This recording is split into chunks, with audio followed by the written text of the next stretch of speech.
আমরা সুখের জন্য সারাদিন দৌড়াই, সুখ কিন্তু আজ পর্যন্ত আমরা কেউ চোখে দেখি নাই।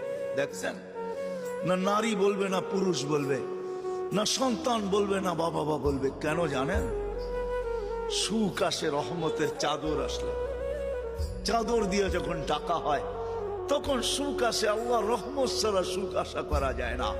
আর আল্লাহর রহমত মুহাম্মদুর রাসূলুল্লাহ ছাড়া পাওয়া যায় না, না না না না না।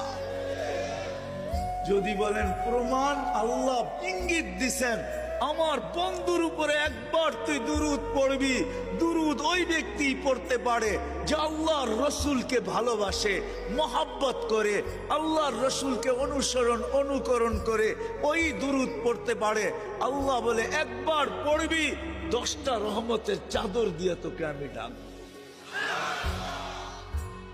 একবার পড়লে 10 বার, 10 বার পড়লে 100 বার, 100 বার পড়লে 1000 বার, 1000 বার পড়লে 10,000 বার, কমসে কম। এই জন্য সুখ নাই আছে।